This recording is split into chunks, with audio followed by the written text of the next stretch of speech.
You asked for more, and we're delivering. Let's spend some more time vivisecting film form in our quest for cinema knowledge. These are 5 more unranked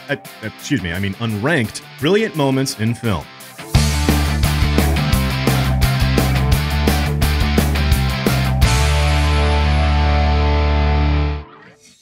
Let's start with another decision moment and see where it takes us. This time from No Country for Old Men. Anton Chigurh, aka world champion bowl cut haver Javier Bardem, is a bounty hunter tracking down a whole metric buttload of stolen cartel money. But it turns out he's better at random killing than scavenger hunts. So the cartel boss hires Carson Wells, aka Woody Harrelson in a cowboy hat, to go take care of Anton, clean the mess up, and bring the money back quietly. But Anton gets the jump on him, and this is what happens next.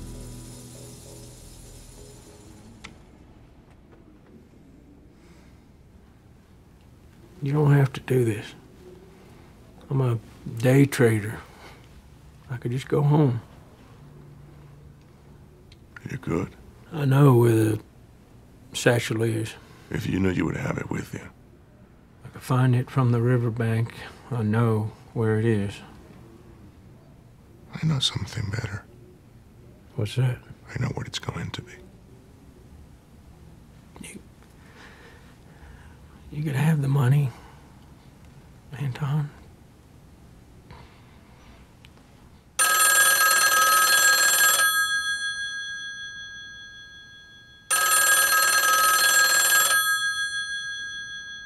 Let's focus on the last 4 shots, because something cool is definitely happening here. First, Carson jumps in a way that's more dynamic than any of the previous conversations, so we know something's gotta be happening. Then we watch Anton grin, then back to Woody for a look of grim realization at Anton's smile. This quickly cues us into the fact that there's something for him to realize. Without it, maybe the scene just goes back to the way it was before, but that's not what's going to happen, and clearly Carson knows it, so we pick up on it too. And in our favorite shot of the sequence, we cut here.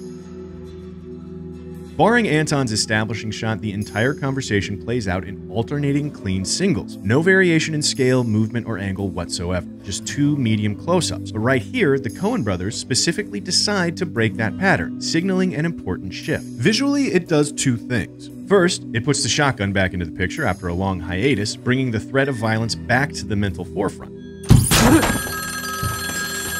But what's most brilliant about this shot is that it excludes Carson entirely. It removes him from the screen, the conversation, and the plot. What was a conversation becomes a monologue. What was an exchange becomes an inevitability. By removing him from the frame, the Coen's camera effectively kills Carson before Chigurh does. But this raises another interesting question. If we're ending right where we started, what changed between here and here? Why is there a conversation in the first place? Why is there an exchange? It would make sense if Chigurh was trying to get information out of Carson, but he explicitly doesn't. He declines the information. He doesn't want it. And if we're operating under the reasonable assumption that these characters are representative of real humans with real human behavior and motives, and we resist the ad hoc explanation that Chigurh is sitting there as a contrivance of plot and tense dialogue, why the hell is he doing this? The answer, of course, lies in the subtext, which, in dramatic terms, is about as simple as this. Somebody wants something, and they're trying to get it. The subtext is what they're actually trying to accomplish. The text, the words that they're saying, is just the strategy or strategies they're using to get it. And you can absolutely dig through their dialogue to find subtext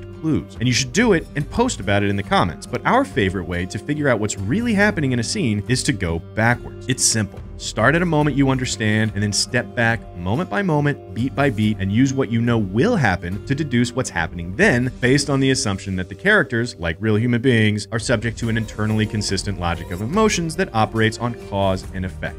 Check it out. We know here that Chigurh kills Carson, so we know that right before that, he must decide to kill him. Otherwise, he would have done it already. So we step back, and here it is. Of course, knowing that, we know that something must have caused him to make that decision. So step back. It's right here. And while it could have been either the phone call or Carson's reaction that caused his decision, watch his eyes. They don't even flit towards the phone. They're all on Carson. And since Chigurh would only kill Carson when he's gotten everything he wanted out of him, we know that this is what he wanted. Not the money, not information, not a bargain, but a flinch. An acknowledgement that the conclusion is foregone and that Carson is awaiting his death. And here, Chigurh gets it.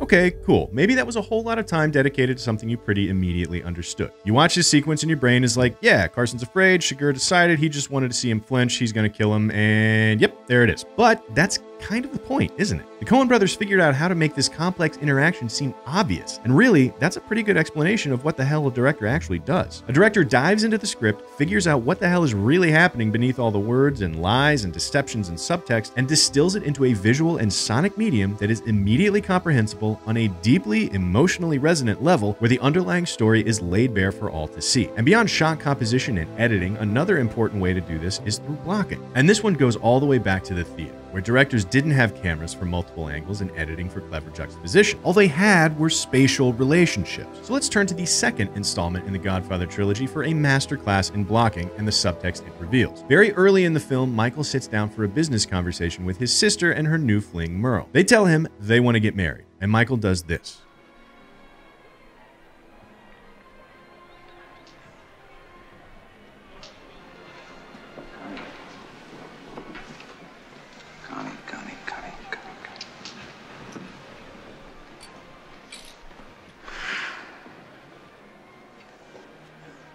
I want to be reasonable with you. Now, why don't you stay here with us, with the family? You can live here on the estate with your kids. You won't be deprived of anything. You can have everything you want. Now, I don't know this Merle. I don't know what he does. I don't know what he lives on. Now, why don't you tell him marriage is out of the question and you don't want to see him anymore? He'll understand, believe me.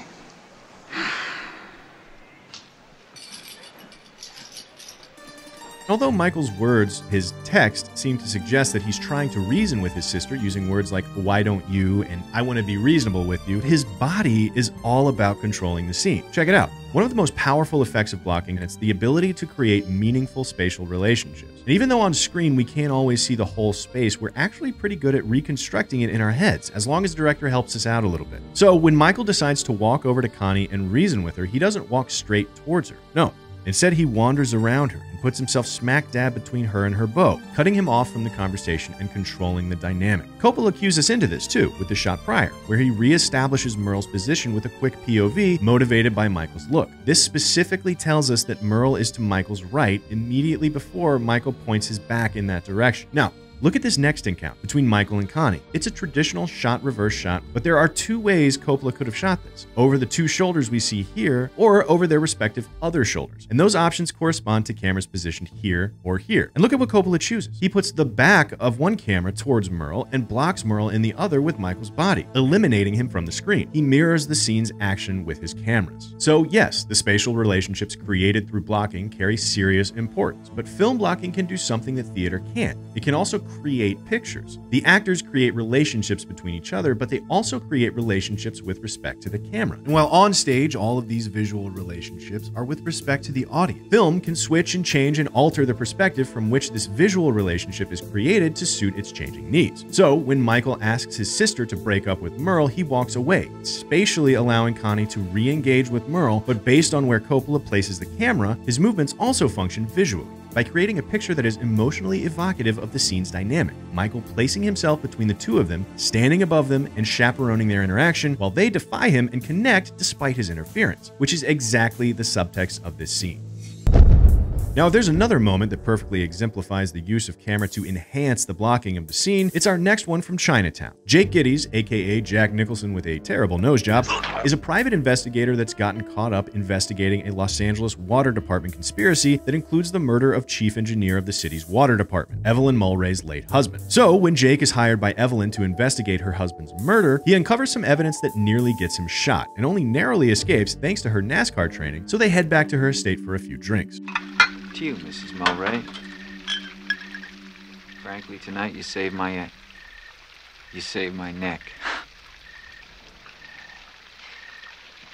Tell me, Mr. Gittes, does this often happen to you? What's that? Well, I'm judging only on the basis of one afternoon and an evening, but if this is how you go about your work, I'd say you'd be lucky to get through a whole day. So first things first, Polanski establishes a distance between Jake and Evelyn. He puts a table in between them, and even though he never shows it, he uses it to separate them along the Z-axis. And then he takes the subtext and rubs it in our faces. Let's look at the text here. On the surface, Evelyn hides her smile and takes a serious, scolding tone, questioning Jake's safety. Beneath the surface, it's pretty obvious she's teasing him, but she uses a serious, less intimate tone to move the conversation to a more intimate place. She moves away from the goal to get towards it, which is the definition of coy. And what about the blocking? How does it reveal our subtext? Well, pretty obviously, really. She increases the distance between them before closing the gap, such that their spatial relationship mirrors their emotional relationship, which would be good directing on its own. But play this moment in a wide shot and it's just another functional moment in a great film. But in a stroke of genius, just as how the dialogue is coy, just as how the blocking is coy, Polanski employs a camera that is coy. He increases the visual distance between them enough to completely exclude Jake from the frame. But when Evelyn leads the frame back towards him, suddenly, without a cut, they move from a conversational distance to an intimate distance with the kind of immediacy that makes you skip a breath. And this works so well because the movie creates an expectation and then withholds it for just a little while. We know she's walking around to him, but first we have to wait. We'll get to see them close, but first we have to see them far. And when she does close the gap, it's even better than we'd hoped. They're even closer than we'd thought. Jake has taken an extra step towards her, and the camera and their closeness exceeds even our expectations. That's what you call a payoff. Okay, number 4. In the Mood for Love begins with neighbors Chow and Sue finding themselves frequently alone in their cramped apartment building with both of their spouses gone. What follows is a series of brief encounters between the two of them going about their everyday in solitude. And along the way, when both Chow and Sue head to lunch at the same time, we get this.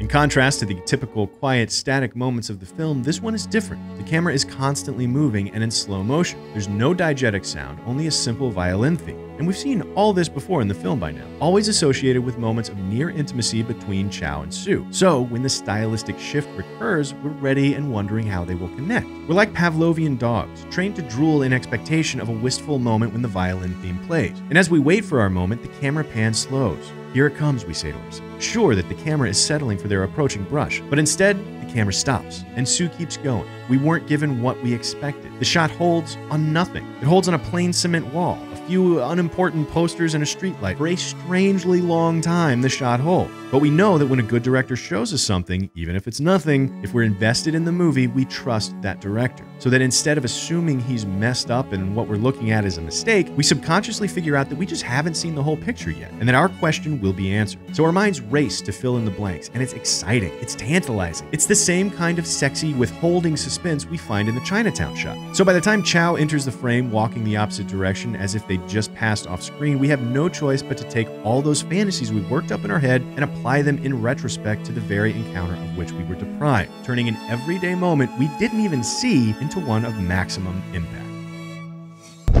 Finally, for a little more withholding, we're looking at Reservoir Dogs. When a jewelry heist goes bad, the robbers hole up in a warehouse to try to nurse their wounds, regroup, recover, and figure out who ratted them out. And when one of the robbers, Mr. Blonde, reveals that he captured a police officer in the getaway, they try to creatively extract some information from it. But he's not talking. And eventually, Mr. Blonde is left alone with him, and it turns out Blonde doesn't really care about who the snitch is. He's just a bit of a sadist. So he does what sadists do.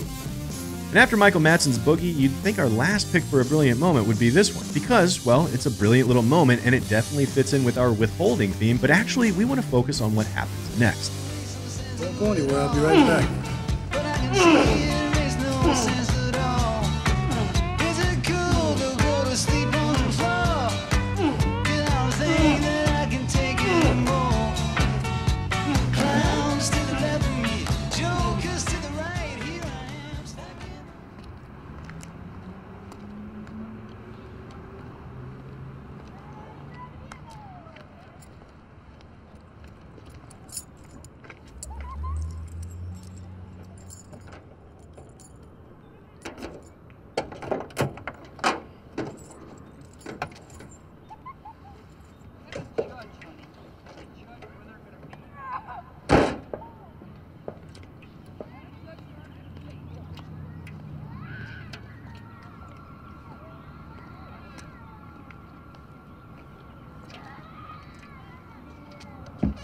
Remember what we said about trusting that a director wasn't just showing us stuff for no good reason? The same thing is happening here. All of a sudden, we go from fast-paced musical torture scene to painfully slow long take of a character just walking. And Tarantino sets this up by establishing the stylistic rules of the scene. Smooth camera, snappy dialogue, moderately cutty, clear tension, and then flipping it on its head. He picks the camera up off the tripod and goes handheld, walks out of his music at an incomplete moment, and slows us way down. This moment doesn't work in a vacuum. It works in contrast. So we know something's about to happen. He's walking outside. Is he about to get capped, caught, seen? What's in the trunk? What did he mean when he said, "I'll be right back"? Our brains respond to this void by filling it in with all the worst kinds of anxiety, which is exactly what the police officer is doing in his chair. And when he grabs the gasoline, we know we've got a whole long oh shit, oh shit, oh shit walk back into the compound where we're hoping he gets capped, caught, or seen, something, anything to stop him from immolating this poor hostage. It's not what we know that scares us, it's what we don't. We don't know where he's going or why. We don't know if the cop will survive. It's not about what we're being told, it's about what's being withheld.